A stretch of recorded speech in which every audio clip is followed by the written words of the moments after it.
তো hello guys, welcome back to my channel. তোমাদের সবাইকে আমার চ্যানেলে তুলি হাউস ওয়াইফে স্বাগতম। তো বন্ধুরা কেমন আছো? আশা করি তোমরা সকলেই খুব ভালো আছো, আমিও ভালো আছি। তো বন্ধুরা আজকে হচ্ছে, কালকে গিয়েছে মনসা পুজো, আজকে হচ্ছে সকলে আমাদের বাড়ির পাশ দিয়ে পলিয়ারা আছে, তারা মানে হাঁস দিয়ে মনসা পুজো করে। আজকে তারা সেই হাঁস কাটবে। পুজোয় হাঁস বসায় না? পুজো পূজা আমার কাছে না, আমার উঠাই কি হয়েছে? আমার উঠাই না। উঠা উঠা হয়ে গেছে আর নাই করো।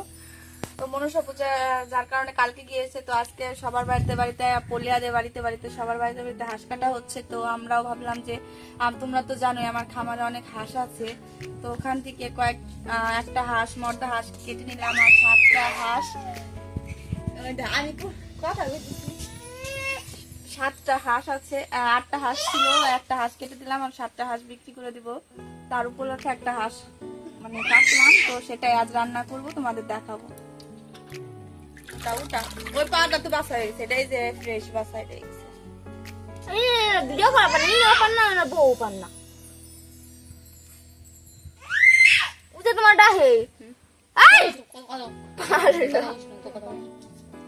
তো নিয়ে যাবো নাকি?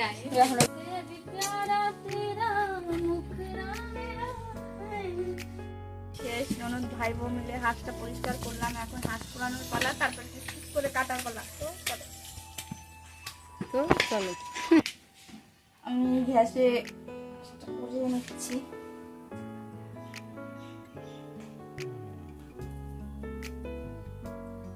আলগা পশমগুলো উঠে যায়।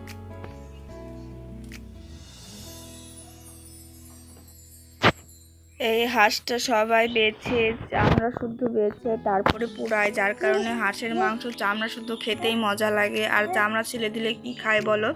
যার কারণে আমরা সকলেই যারা যারা হাঁসের মাংস খেতে পছন্দ করি, তারা এইভাবে চামড়া শুদ্ধ চুলে তারপরে পোড়ানোর ফলে তোমার যত পশম আছে, এগুলো ছোট ছোট পশম যা আমরা হাত দিয়ে তুলতে না পারি, এই পোড়ানোর ফলে সেগুলো পুড়ে যায় আর একটু কালো কালো হয়ে যায়। আর অনেকে হলুদ দিয়ে পোড়ায়, আমি হলুদ ছাড়াই পোড়ালাম। তো হাঁস পোড়ানো আমাদের কমপ্লিট।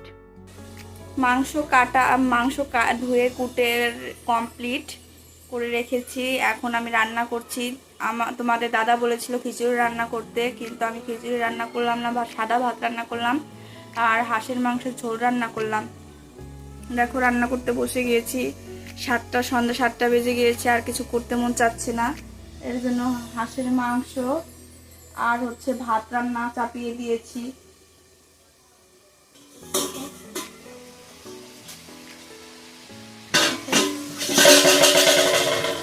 হাঁসের মাংসটা তোমাদের ব্যাক ক্যামেরা দিয়ে দেখাচ্ছি। তো একটু ময়না গিয়েছিলাম বাজার করতে, ওখান থেকে এসে তাড়াতাড়ি করে রান্না চাপিয়ে দিয়েছি। মিক্সার গ্রাইন্ডারে মশলা করতে দিয়ে তাড়াতাড়ি রান্না চাপিয়ে দিয়েছি। আর আমার হাঁসের মাংস রান্নাটা কেমন হয়েছে তোমরা অবশ্যই কমেন্টে বলবে। আর আজকে আমি খিচুড়ি রান্নার কথা ছিল, খিচুড়িটা রান্না করলাম না। তো বন্ধুরা এই ভিডিওটি এই পর্যন্তই। ভালো লাগলে লাইক কমেন্ট সাবস্ক্রাইব করে আমার পাশে থাকবে। ধন্যবাদ তোমাদের।